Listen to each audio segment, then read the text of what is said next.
صبر آخر اتنا مشکل کیوں ہوتا ہے؟ صبر آتا بس تب ہی ہے جب انسان اللہ کی رضا میں راضی ہونا سیکھ لیتا ہے۔ اور جانتے ہو صبر کرنے والوں پہ اٹھنے والے ہر سوال کا جواب اللہ خود دیتا ہے، پھر چاہے وہ سوال ذات پہ ہو یا کردار پہ۔ اور سوچو ذرا، جس شخص نے اللہ کے ہر فیصلے پہ سر جھکا لیا اور صبر کر لیا، اسے پھر دنیا کی کون سی چیز توڑ سکتی ہے؟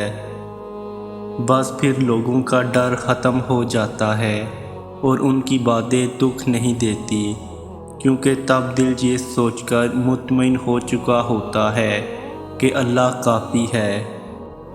صبر محبت ہے اور محبت صبر ہے۔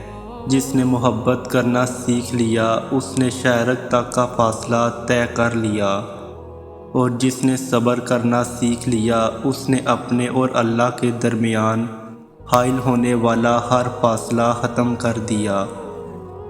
اللہ نے جس کو جو سمجھنا ہوتا ہے وہ سمجھا دیتا ہے۔ جب کوئی ایسی آزمائش آ جائے، کوئی راستہ نظر نہ آ رہا ہو، آپ کو حق پر ہوتے ہوئے بھی مشکلات کا سامنا کرنا پڑے، تو ایسے میں اپنا اللہ پر یقین اور پختہ کر لینا، فوراً اٹھنا، وضو کرنا، خشوع کے ساتھ نماز ادا کرنا اور اللہ سے مدد مانگنا کہ اللہ آپ تو جانتے ہیں سب کچھ چھوڑ کر صرف آپ کے لیے یہاں تک آیا ہوں۔ اب مجھے ثابت قدم رکھنا، مجھے اپنے نفس کے حوالے نہ کرنا، مجھے شیطان کے وسوسوں سے بچا لینا۔ میں ماضی کے گناہ پر پھر پڑنا نہیں چاہتا۔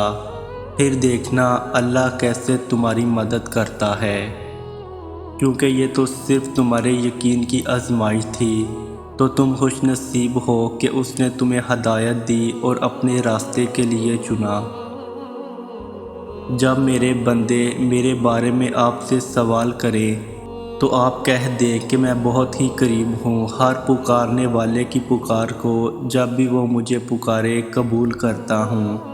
اس لیے لوگوں کو بھی چاہیے وہ میری بات مان لیا کریں اور مجھ پر ایمان رکھیں، یہی اس کی بھلائی کا باعث ہے۔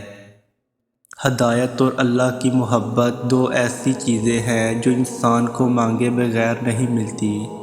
اللہ سے رجوع کرنے میں دیر نہ کرو، ابھی بھی وقت ہے، لوٹ جاؤ اس کی جانب۔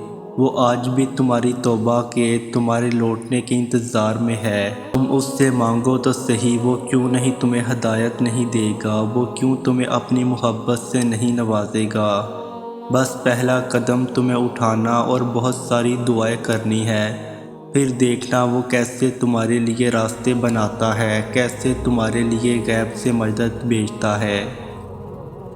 جب آپ کو کوئی راستہ نظر نہ آئے، حالات بالکل ناممکن لگنے لگیں اور راستے تنگ نظر آئیں، تب بھی اور زیادہ یقین سے دعا کرنا، کیونکہ یہی وہ وقت ہے جب سب سے زیادہ ہمارا صبر آزمایا جاتا ہے اور اس کے بغیر ہی ہماری دعا قبول ہونی ہوتی ہے۔ اور ہم نے جیسے باقی امتحان پاس کر لیے، اسی طرح اس امتحان میں بھی کامیاب ہونا ہے۔ اللہ پر توکل رکھ کر